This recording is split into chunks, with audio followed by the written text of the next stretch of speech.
안녕하세요, 구독자 여러분. 저는 30대 가정주부이자 귀여운 두 남매를 둔 엄마입니다. 남편과 결혼한 지 벌써 10년째이네요. 10년쯤 결혼 생활 하다 보니까 남편과 좋은 일이든 나쁜 일이든 같이 겪으며 부부 사이도 좀 더 단단해지긴 하네요.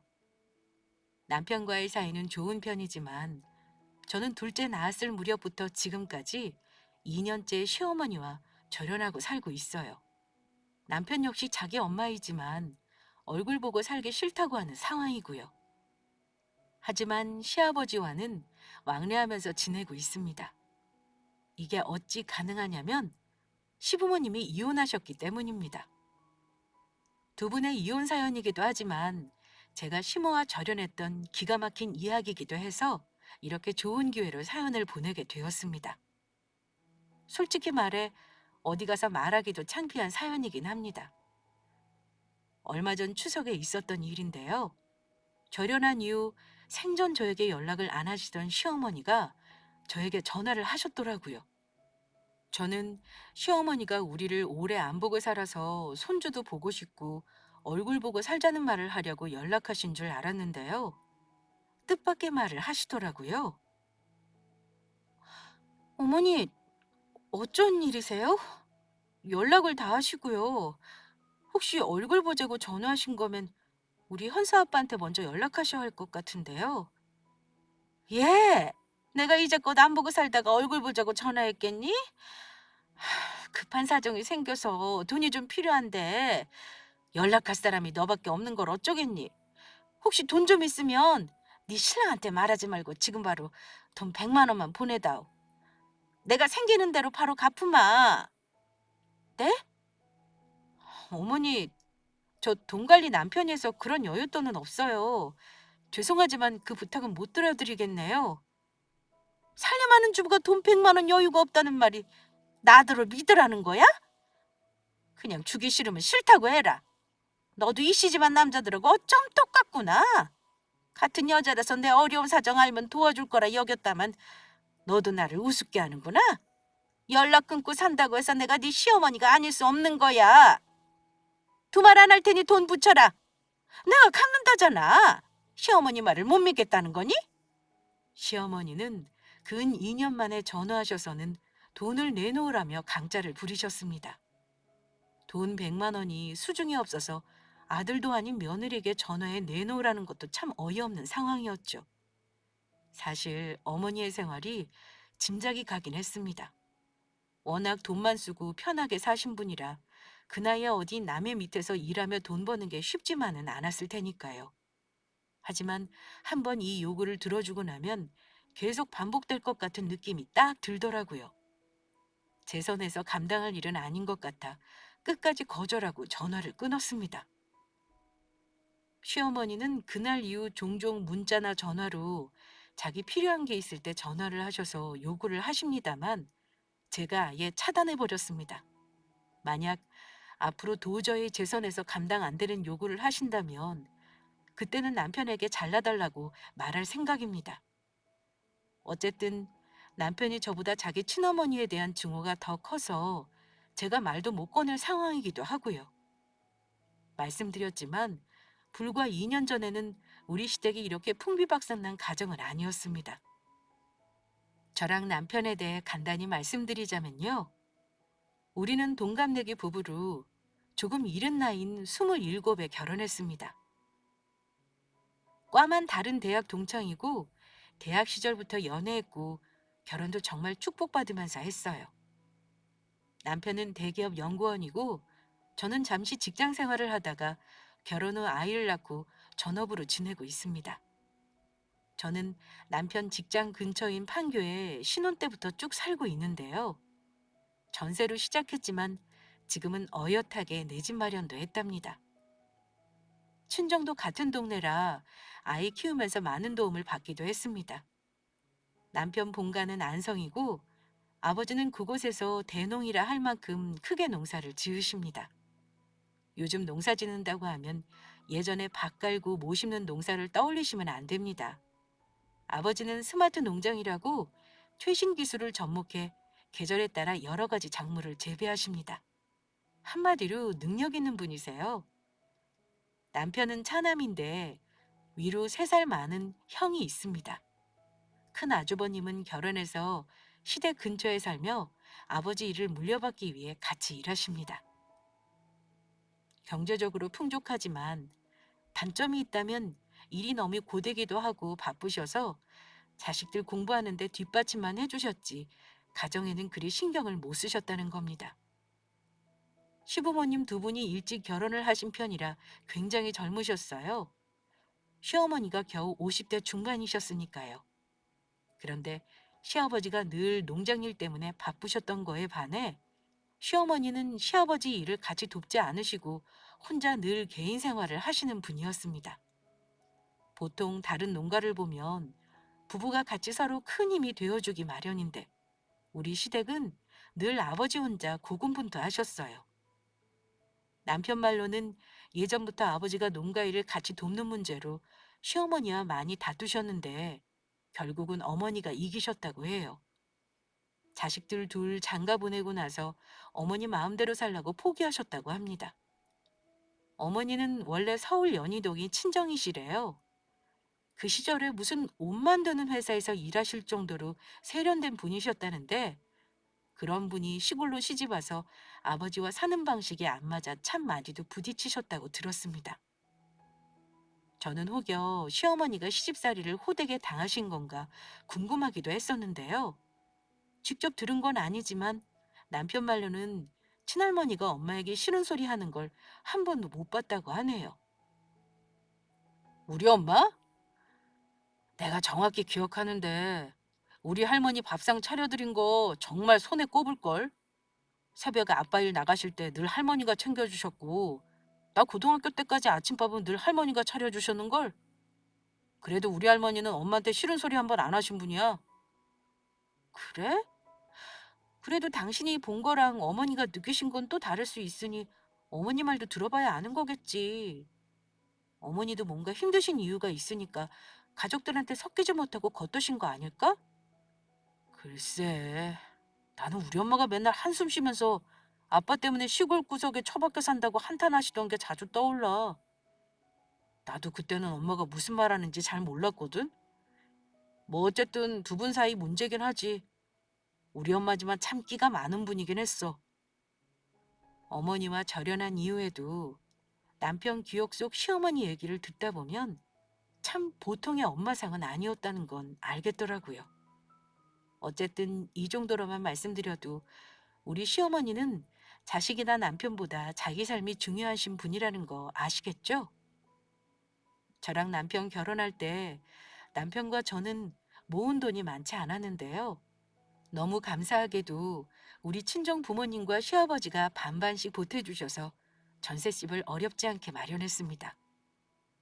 첫 아이를 바로 임신했는데 제가 몸이 약해서 유산기가 좀 있었어요.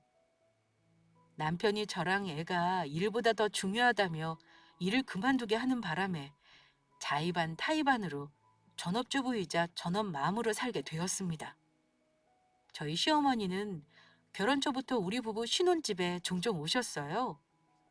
사실 처음 집 보러 다닐 때 어머니가 제가 보는 눈 없고 뒤통수 맞을까 봐 걱정된다며 집을 같이 봐주기도 하셨습니다. 그리고 지금 동네에 딱 예산에 맞는 소형 아파트를 구했어요.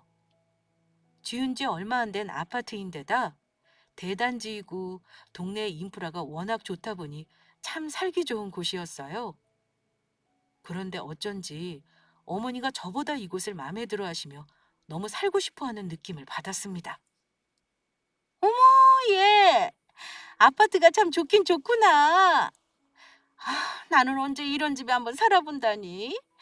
나이 들수록 주택살이가 힘들어져서 나도 조만간에 이런 집 살자고 네 아버지 좀 설득해봐야겠다. 아무래도 주택 살면 손볼 것도 많고 돈이 많이 들긴 하니까요. 어머니 아버지도 노후에는 편하게 사시려면 아파트가 좋긴 하죠. 네 아버지가 그 집 놔두고 아파트 살자고 할 리는 없을 테니 살려면 나 혼자 살아야겠지. 저는 어머니가 조론 같은 걸 원하시나 혼자 생각했습니다. 어쨌든 어머니는 저 신혼집 구해주시고 나서 유독 신혼집 꾸미는 거에 이런저런 간섭을 하셨는데요.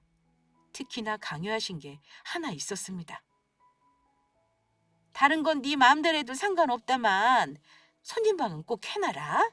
침대도 놓고 언제라도 와서 자고 갈 수 있게 말이야. 신혼집에서 누가 자고 간다는 소린지 처음에는 어머니 말 듣고 어리둥절했습니다. 이 방은 남편 서재로 꾸미려고 했는데요, 어머니. 저희 손님 방 필요 없어요. 요새 남의 신혼집에서 자고 가는 사람이 어딨나요? 집이 넓지도 않은데요. 어머! 누가 남을 네 집에서 재우라든? 가족들이 놀러 오면 자고 갈 방은 하나 있어야지. 너는 시부모나 네 친정 부모님 오시면 집에서 자고 가라는 말도 한 번 안 할 생각이었어? 다른 사람 안 오면 나라도 와서 있을 테니 참말 말고 내 말대로 하렴. 어머니가 그놈의 손님방 타령을 어찌나 하셨는지. 저는 단순히 아들네 집에 자주 오고 싶어 저런 요구를 하시나 보다 생각했습니다. 어머니 말대로 침대까지는 들여놓지 않았지만 뭐 언제든 오신다면 주무시고 가실 수 있게 접이식 침대도 준비해 놓았습니다.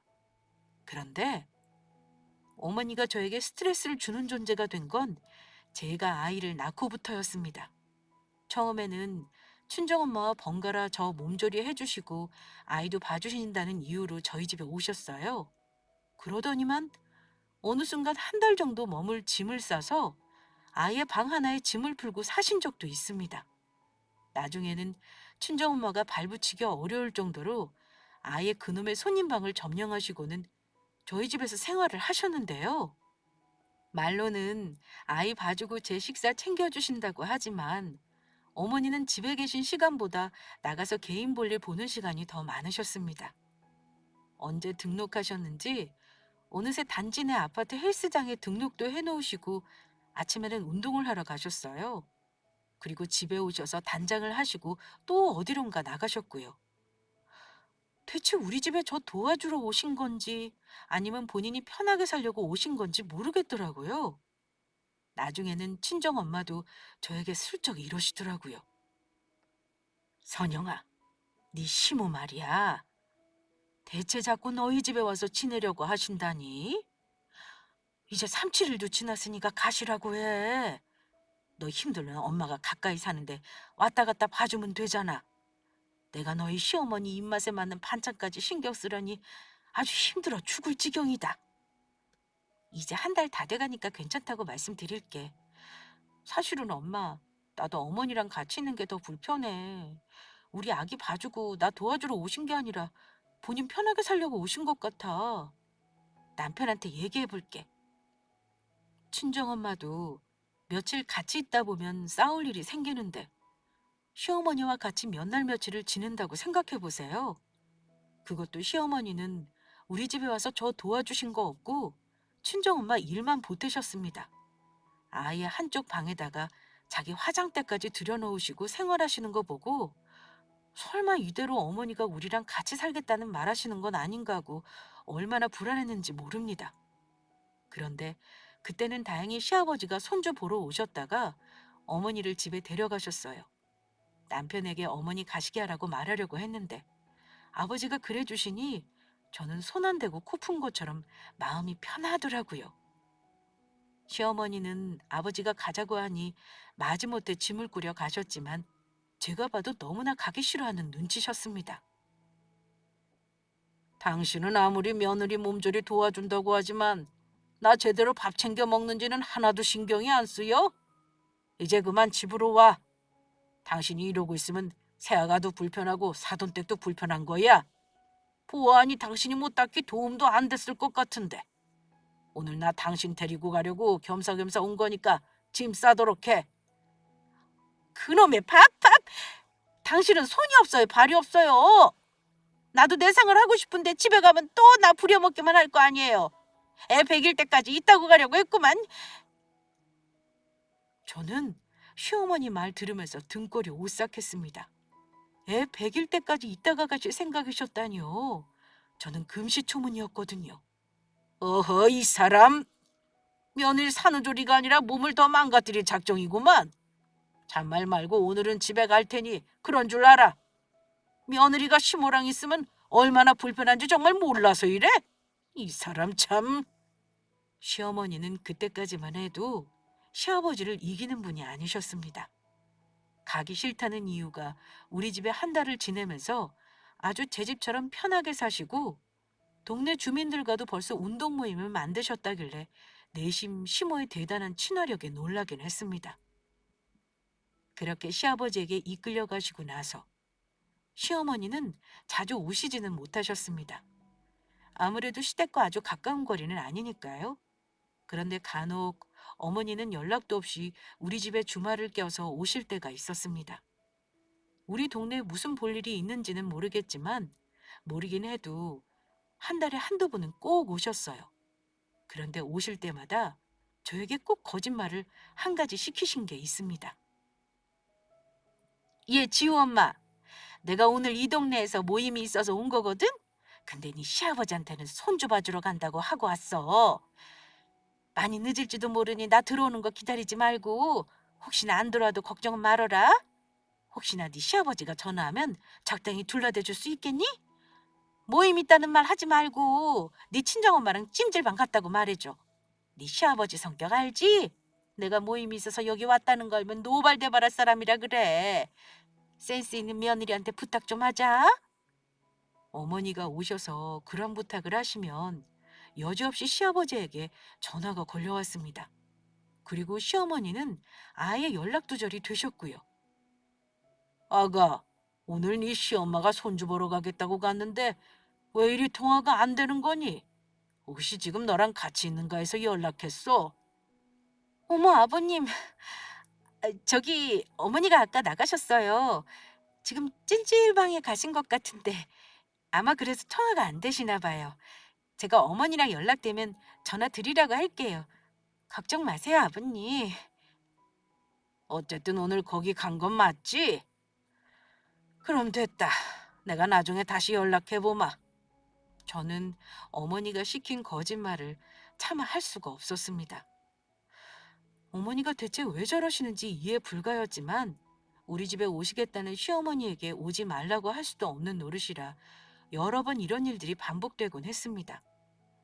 왜 자꾸 우리 집에 부득부득 오려고 하시는 건지는 모르겠지만 분명한 건 시아버지와 안성 본가에서 함께 지내는 것을 너무 싫어하신다는 거였습니다. 우리 집에 꿀단지를 숨겨놓은 게 아니라면 분명 다른 곳에 어머니의 꿀단지가 있는 듯 했습니다. 사실 어머니는 시아버지와 그다지 사이가 좋지는 않으셨어요. 시아버지가 코를 심하게 고셔서 각방 쓴 지 30년이 넘었다고 하시는 걸 얼핏 듣기도 했고요. 시아버지도 언젠가 한번 스치는 말로 당신 생각으로는 어머니가 애인 있는 것 같다고 말씀하신 적이 있긴 합니다. 어머니가 우리 집에 오셔서도 밤에 외출이 자꾸 저에게 거짓말까지 시키긴 했지만 본인은 늘 떳떳해 하셔서 저는 그냥 어머니가 사람 만나는 걸 워낙 좋아하시나 보다 했습니다. 솔직히 말해 어머니는 우리 집에 오시는 것도 손주는 핑계 같았어요. 손주 보고 싶다는 핑계로 오시긴 했지만 아이를 제대로 봐주신 적은 거의 없습니다. 오히려 시아버지가 없는 곳에서는 저와 남편에게 자주 하시는 말씀은 이랬습니다. 나는 평생 내 하고 싶은 거 못하고 살았어. 너랑 네 형 낳고 여태까지 키운 걸로도 힘들었다. 나도 이제 내가 하고 싶은 대로 하고 살아보자. 아이는 니들이 낳았으니 원칙은 니들이 알아서 키우는 게 맞지. 나더러 키워달란 말은 앞으로 하지 말어. 엄마는 이 나이에 손주 보면서 골병 드는 거 딱 싫은 사람이야. 저는 어머니께 아이 봐달라고 할 생각도 전혀 없었지만 막상 저런 말을 직접 들을 때는 기분이 좋지는 않았습니다. 어쨌든 어머니는 본인 삶이 늘 우선이셨습니다. 물론 본인 조음전도 있긴 했습니다. 어머니가 시댁의 아들 며느리를 오라가라 하신 분은 아니었어요. 아기가 어릴 때는 저도 외출이 자유롭지 못했고 또 아이가 아프기라도 하면 시댁에 한 번 가는 것도 힘들었습니다. 우리 시댁은 제사가 없어요. 대신 명절과 어버이날, 가족 구성원 생일 때는 꼭 다 같이 모입니다. 시어머니가 모이라는 건 아니고요. 시아버지가 정한 규칙이긴 합니다. 좀 웃기다 싶은 건요. 우리 친정 같은 경우 시댁처럼 자주 모이는 편은 아니지만 그래도 가족끼리 모이면 엄마가 정성껏 가족들 한 끼 먹을 식사는 준비하십니다. 물론 제가 일찍 가면 엄마를 돕기도 하고요. 그런데 시댁은요, 시할머니 돌아가시고 나서 시어머니가 음식을 잘 안 하신대요. 겨우 아버지 드실 식사 준비 정도나 하고 명절이고 잔뜩 음식 하시는 거 안 좋아하셨습니다. 거의 가족이 모이면 외식을 하는 경우가 많았어요. 며느리 입장에서 굳이 마다할 건 없지만 제가 친정집에서 왁자지껄한 분위기로 자라다 보니 어쩔 때는 가족끼리 너무 정이 없다 싶은 적도 있었습니다. 그래서 아이 낳고 한숨 돌리고 나서 1년에 한두 번 딱 시부모님 생신 때만큼은 내 손으로 집에서 차려드리려고 했어요. 형님도 같이 오셔서 도와주셨고 제가 집에서 음식 하자고 해도 싫은 소리 한 번 안 하셨습니다. 물론 시아버지도 엄청 좋아하셨고 늘 저에게 잘 먹었다, 맛있었다, 감사 표시하셨고요. 제가 이 말씀을 드리는 건 저희 시어머니가 조금 특이하신 분이었다는 걸 말씀드리는 겁니다. 어쨌든 이런 분위기의 시댁에서 몇 년 살다 보니 그것도 나름 적응이 되더라고요. 아이가 커가면서 저도 육아와 살림에 점점 달인이 되어갔고요. 그러다가 둘째를 임신하게 되었습니다. 가족들에게도 둘째 임신 소식을 기쁜 마음으로 알렸어요. 그런데 시어머니가 제 임신 소식을 들은 이후부터 자꾸 저에게 아이 핑계를 대며 연락을 하기 시작했습니다. 예, 아무래도 너 애 낳을 때까지 내가 큰애 봐주는 게 나을 것 같은데 어찌 생각하니? 너 몸 무거우면 음식하는 것도 힘들 거고 애 챙기는 것도 힘들 거 아니야. 내가 예전처럼 아예 가 있으면 너도 편할 듯 싶어서 말이다. 처음에는 그냥 하시는 말인 줄 알고 정중하게 거절했습니다. 임신한 몸이라 육아가 힘든 건 사실이나 아이도 이미 어린이집에 다니고 있었고 제가 일하는 사람도 아니고 살림만 하는데 굳이 어머니가 와 계실 필요가 없었거든요. 괜찮아요, 어머니. 저 일 다닌 것도 아니고 집에 있는데요, 뭐. 나중에 정 힘들면 한두 번씩 우리 지우 봐달라고 부탁드릴게요. 지금은 굳이 와 계실 필요 없어요. 한 달에 두 번은 도우미 아줌마도 부르는걸요? 그런 말 말어. 원래 애들은 아기 때보다 지금 시기에 손이 더 많이 가는 법이야. 돈 주고 도우미 쓰는 것보다 할머니가 봐주는 게 더 좋지 않겠니? 괜히 사람 써서 돈 낭비 말고 그 돈은 아껴라. 내가 돈 달라고 이러는 거 아니야. 손주 봐주고 싶은 마음에 이러는 거니 잘 생각해봐. 그런데 시어머니는 도무지 그냥 하는 말이 아닌 듯 했습니다. 사실 그동안에도 제가 남편에게 불만을 토로한 적은 없었지만 어머니 때문에 적잖이 스트레스를 받고 있었습니다. 어머니가 정기적으로 저희 집에 올라오셔서는 대체 무슨 모임을 그렇게나 하시는지 진환화장을 하시고 제 명품 가방을 빌려 가신다거나 시아버지께는 우리 집에서 자고 온다고 하시고는 우리 부부 여행 캐리어를 싸들고 어디론가 다녀오시기도 했습니다. 그런데 예전처럼 아예 우리 집에 짐을 풀어놓으신다고 하면 그 다음 어머니 행동이 너무 빤히 보이더라고요. 그래서 어떻게든 우리 집에 장기 투숙하시는 일은 막고 싶었습니다. 하지만 어머니가 저에게만 그런 제안을 한 건 아니었습니다. 마침 저 임신했다고 시댁 식구들과 식사 자리를 가진 적이 있었는데 어머니는 그 자리에서 아버지에게 우리 지우 핑계를 대며 당분간 우리 집에서 지우도 돌봐주고 살림도 해주고 싶다며 허락해달라는 말을 하셨습니다. 당신이 애 봐준다면 지우 어미가 덜 힘들긴 하겠군. 근데 애들 생각도 들어봐야 하는 거 아니겠어? 당신은 도와준다고 해도 우리 지우 애미는 시어머니가 편치만은 않을 텐데. 지우 애미 네 생각은 어떠니? 저는 어머니 기분 나쁘지 않게 거절하려고 했지만 어머니가 바로 제 말을 막더라고요. 애들한테 물어보면 뭐라 그러겠어요. 당연히 괜찮다고 하지. 대뜸 엄마를 오라고 하겠나요? 어쨌든 내가 너 몸 풀 때까지는 집에 가 있을 테니까 그런 줄 알고 방 하나 비워놓거라. 그쯤 되니 남편도 어머니를 만류하기로 했습니다.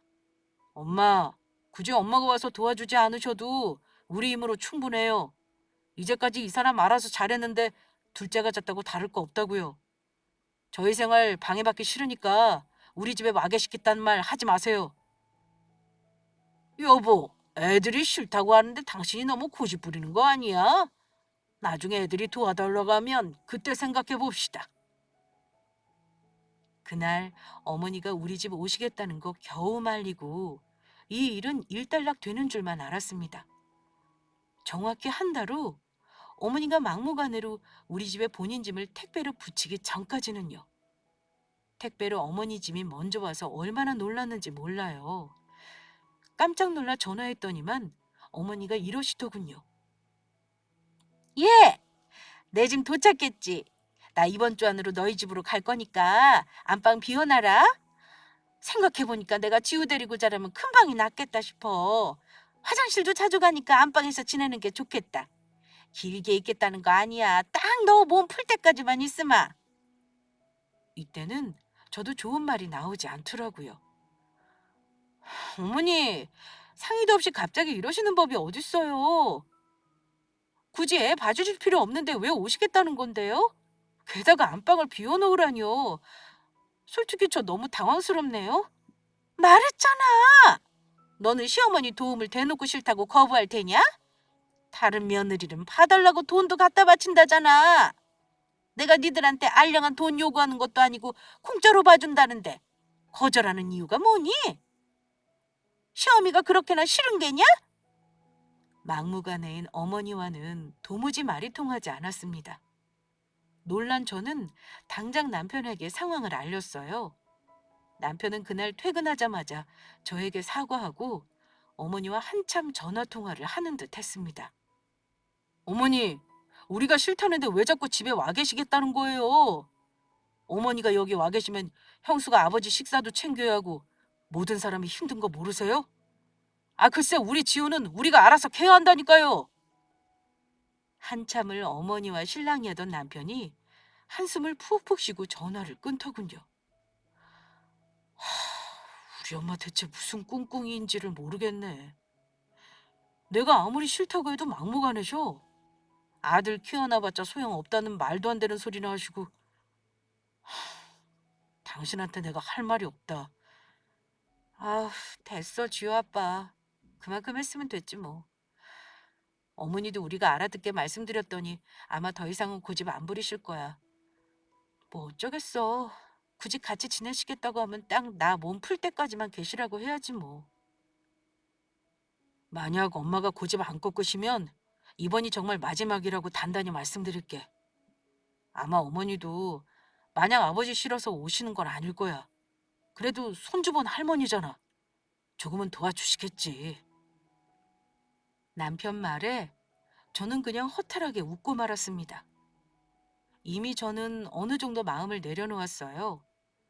예상대로 결국 어머니의 고집은 남편도 꺾지 못했습니다.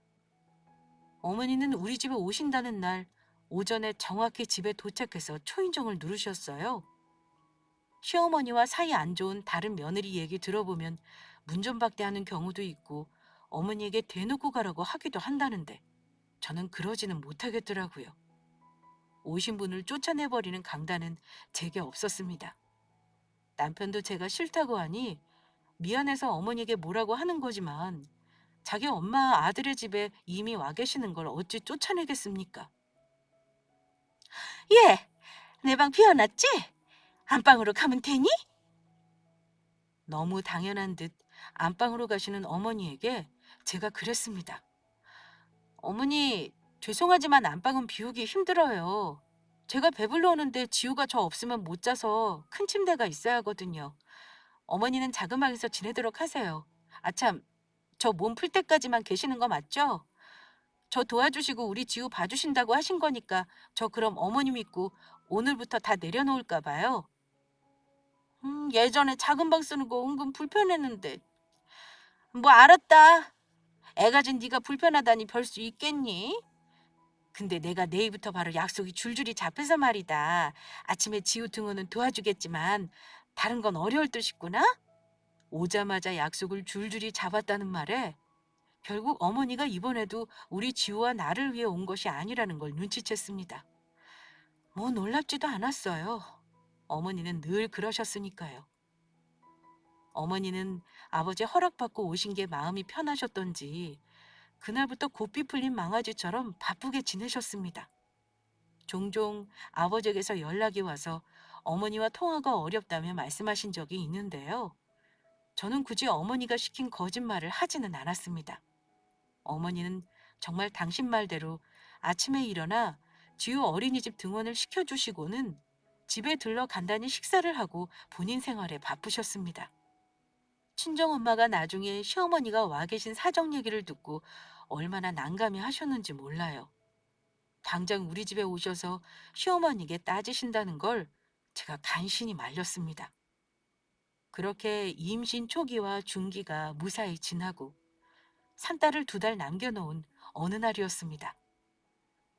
그즈음 저는 어머니에게 이상한 낌새를 눈치챈 게 있었어요. 어머니는 스마트폰을 꽤나 잘 다루시는 분입니다. 어머니가 항상 카톡으로 누군가와 채팅을 한다는 건 알았는데요. 어느 날 핸드폰을 켜놓은 채 부엌에 가셨을 때 지나가다 우연히 봤는데 상대방과 여보라고 부르는 대화를 목격했습니다. 분명한 건 얼핏 본 대화 내용에서의 그 여보라는 사람은 절대 시아버지는 아니셨다는 겁니다. 여자의 촉은 남편에게만 발동되는 건 아니거든요. 순간 예전에 시아버지가 지나가는 소리로 네 시엄마 애인 있는 것 같다라는 말이 떠오르는 겁니다. 핸드폰을 좀 더 보고 싶었지만 어머니가 오시는 바람에 더 정확한 건 알 수가 없었습니다. 저는 며칠간 어머니 동태를 살피며 고민에 빠졌어요. 남편에게 내가 본 것을 얘기해야 하는 건지 아니면 모른 척 해야 하는 건지 판단이 안 서더라고요. 그런데 그런 고민이 무색하게도 정확히 일주일 후에 사건이 터졌습니다. 그날은 주말이었는데 웬일인지 아침 일찍 시아버지에게서 문자가 와 있었습니다. 아침 일찌감치 우리 집으로 출발하셨다는 문자였어요. 어머니가 집에 있는지 확인하시길래 계신다고 단문을 보냈는데요. 아마 산딸이 얼마 남지 않은 며느리 얼굴도 보고 손주도 보시려고 하는구나 했죠. 몇 시간 후 집에 오신 아버지는 서류 가방 하나를 들고 오셨더라고요. 어머 아버님, 갑자기 오실 생각을 하셨어요? 제가 창거리도 준비 못했는데 어쩌죠? 어서 들어오세요. 지우엄이 잘 지냈니? 장거리는 무슨 나가서 맛있는 거 사주마. 산딸이 얼마 안 남았는데 시어머니 때문에 변치 않았지? 내가 오늘 저 사람이랑 마무리 짓고 남은 시간만이라도 맘 편히 지내게 해주마. 저는 아버지 말이 왠지 의미심장하게 느껴졌습니다. 그때부터 마치 막장 드라마를 보는 기분으로 조심스레 시부모님의 행동을 관찰하기 시작했어요. 시어머니는 막 나갈 채비를 하고 계셨습니다. 제가 아버지 오신다고 말씀드렸는데도 어머니는 외출하시려는 듯 분주하셨어요. 당신은 왜 연락도 없이 와요? 나 오늘 약속 있어서 좀 나가보려 그랬는데 어쩌려? 당신은 오랜만에 왔으니 지우랑 애들 데리고 나가서 맛있는 거나 먹고 내려가요. 하지만 시아버지는 차가운 얼굴로 어머니에게 어딜 가냐며 할 말이 있다고 하시더군요. 나 오늘 당신한테 볼 일 있어서 온 거야. 당신더러 오라고 해봤자 안 올 게 뻔하니 내가 와서 끝을 봐야지 별 수 있나. 그러자 어머니가 아버지에게 비아냥거리셨습니다. 저희가 왜 저래? 대체 뭔데요 그래요? 할 말 있으면 빨리 해요. 나 지금 나가봐야 한다니까. 그러자 시아버지는 더 못 참겠다는 듯 들고 있던 가방에서 봉투를 꺼내 어머니 앞으로 휙 던졌어요. 어머니는 아버지가 던진 봉투에서 무언가를 꺼내보더니 갑자기 얼굴 낯빛이 하얗게 질리셨습니다. 당신 이거 뭐예요? 설마 당신 내 뒷조사하고 다녔어요? 어때? 내가 굳이 입으로 더러운 말할 필요가 있겠나? 당신이 그동안 나뿐 아니라 온 가족 기만하면서 무슨 짓 하고 다니는지 내가 모를 줄 알았어? 나는 진작에 눈치채고 있었지만 이번에 제대로 잡아보자 마음먹은 거야. 당신이 굳이 아들네 간다고 고집 부리길래 그때 이상하다고 짐작은 했었지. 그래도 당신이 이렇게 대놓고 다른 영감탱이를 만나고 다닐 줄은 몰랐어. 시아버지가 던진 봉투는 어머니가 찍힌 사진들이었는데요. 사진 속에는 어머니뿐만 아니라 계속 같은 사람이 찍혀 있었습니다. 나이가 지긋해 보이는 어르신이 어머니와 줄곧 다정하게 데이트를 했더군요. 저는 이런 광경은 처음 목도하는 거라 어쩔 줄을 모르겠더라고요. 남편도 그때서야 거실에서 벌어진 일을 파악하고 황당해하는 표정이었습니다. 영감탱이라니! 누가 들으면 내가 바람이라도 피운 줄 알겠네. 내가 아들로 와서 바쁘게 사람 좀 만났기로써니 바람이라뇨. 애들 앞에서 생사람 잡지 말아요. 그런 일 절대 없으니. 당연하게도 어머니는 처음에는 일절 아니라며 잡아떼셨습니다. 하지만 아버지가 들이민 두 사람이 숙박업소에 나오는 동영상을 보더니만 붕어처럼 입만 뻥끗거리더군요. 저는 민망하고 어이없어서 뭐라 할 말이 없더라고요. 조용히 남편을 데리고 안방으로 들어와 두 분이 하는 말을 엿들었는데요. 아버지는 우리 집에 어머니를 혼쭐 내시려는 마음으로만 오신 게 아니셨습니다. 당신 그렇게 집에 있기 싫어하고 남자가 좋으면 그렇게 해. 내가 황혼 이혼 해줄 테니까 우리 집에서 짐 싸서 나가. 당신이 이걸 원하는 거 맞지? 대신 당신이 잘못했으니 재산이고 뭐고 욕심내지 마. 당신한테는 한 푼도 줄 수 없어. 그러자 처음에는 당당하시던 어머니가 한풀 꺾이더라고요. 여보, 이 나이에 이혼하면 서로 손해인 거 몰라요? 내가 잘했다는 게 아니에요. 전부 내 잘못 맞죠? 하지만 이 나이에 사랑해서 만났겠어요? 그냥 스쳐가는 인연이고 정리할 것도 없는 사람이에요. 전부 내가 잘못했으니까 일단은 집으로 내려가서 우리끼리 다시 얘기합시다. 내가 여기 온 건 당신 우리 집에 들이기 싫어서 온 거야. 눈치 빠른 사람이 그걸 몰라? 우리 집에 당신 자리는 이제 없을 거니 그런 줄 알아. 내가 바보라서 속아준 줄 알면 오산이야. 나도 당신 그러다 말게 싶어서 참고 또 참은 거라고. 근데 여기 올 때부터 사람 붙여서 봤더니 아주 가관이더구만. 나는 당신에게 믿음이라고는 단 한 톨도 없으니 우리 갈라섭시다. 아버지의 결심은 확고해 보였습니다. 어머니는 안 되겠다 싶었는지 닭똥 같은 눈물까지 흘리시며 애처롭게 아버지에게 애원하셨지만 아버지는 매몰차게 어머니를 뿌리치셨습니다. 나는 할 말 없으니 당신 애들 집에서 짐 챙겨서 빨리 나가도록 해. 당신 저지른 짓 자식들에게 부끄러운 줄 알면 적어도 며느리 더 이상 괴롭히지 말고 이 집에서 나가라는 말이야.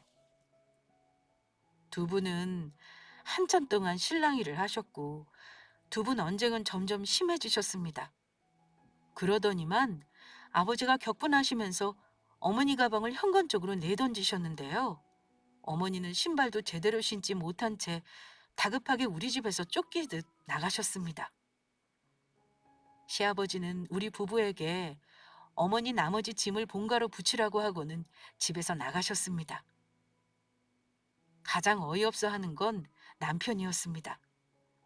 자기 엄마가 그 나이에 다른 영감탱이를 만나고 있다는 게 상당한 충격인 듯 했어요. 아마 저 보기도 민망했는지 아무 말을 못 하더군요. 저 역시 남편에게 뭐라고 말해줘야 할지 적당한 말을 못 찾겠더라고요. 어쨌든 어머니는 그렇게 황당하게 우리 집에서 나가게 되셨습니다. 속이 후련했지만 한편으로는 시부모님이 이혼하실 거 생각하니까 마음이 무거웠어요. 이후의 모든 상황은 빠르게 정리가 되었습니다. 저는 배가 불러 본가에 내려가 상황을 보지 못했습니다만 남편 말에 의하면요. 엄마가 아버지한테 손이 발휘되도록 비시더라. 내 기억에 우리 어머니가 살면서 미안하다는 말을 하신 적이 없는 분이거든. 엄마가 이기적인 거 원래는 알고 있었지만 이럴 줄은 몰랐어. 나 정말 엄마 얼굴 당분간 보고 싶지가 않아. 엄마 본인이 돈 많은 영감탱이 만나고 다닌 거면서 아버지한테 그 영감탱이가 자기 꼬신 거라면서 아주 싹싹 비시더라. 평생 아버지 종로릇 하겠다면서 우신 거 알아? 참, 어머니가 절박하긴 절박하셨나 보네. 근데 아버지는 정말 이혼할 생각이신 거야? 두 분 정말 그렇게 하신대? 어떡하긴. 난 몰랐는데 아버지 말로는 이번이 처음도 아니래. 아버지가 자식 생각해서 참은 거라고 하시던데 난 진짜 몰랐어. 아버지 너무 힘드셨을 것 같아. 아버지는 어머니와 확실히 인연을 끊어야겠다고 생각을 했던 모양이에요. 안 그럼 먼 훗날 만약 시아버지가 돌아가신다면 자식들에게까지 못 볼 꼴을 보일 거라 생각하셨을 겁니다. 결국 두 분은 황혼 이혼하셨습니다. 웃긴 건 어머니는 그 와중에 집에 있던 아버지의 고가의 소장품들과 돈 되는 물건은 전부 가지고 가셨다네요. 아버지가 그래도 그동안 자식 키우면서 같이 산 세월을 생각해 전세 얻을 돈은 주셨다는데 어머니는 이혼 후에도 아버지에게 악을 쓰면서 돈을 요구하셨다고 전해 듣긴 했습니다. 어머니가 불륜남과 사시는지 아니면 또 다른 애인을 만나셨는지는 모르겠습니다. 저는 아이 낳고 자연스레 어머니와 연락이 완전히 끊어졌으니까요. 저는 이번 일을 겪으면서 알게 된 게 있다면 아무리 부모라고 해도 악연일 수가 있구나 하는 거였습니다. 가장 가까워야 할 부모 자식 간 인연이 악연이라는 건 참 슬픈 일이긴 합니다. 부모님 이혼 이후 저는 시어머니가 어떻게 사는지 모르고 살고 있었습니다. 그러다가 올해 추석에 처음 연락이 온 시모가 하는 말이 돈 내놓으라는 거였죠. 잘 사셨으면 했는데 아마 힘들게 사시는구나 싶어 참 씁쓸하더라고요.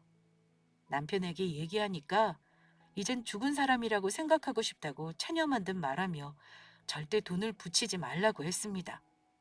남편도 단단히 마음을 먹은 듯 했어요. 어머니와는 그렇게 절연했지만 대신 저희 시아버지께 최선을 다하면서 효도를 하고 있어요. 앞으로는 우리 가족이 모두 무탈하기만을 바랄 뿐입니다. 오늘 저의 10월드 사연은 여기까지입니다. 모두들 재미있게 들어주셨길 바라며 여기서 마치겠습니다. 감사합니다.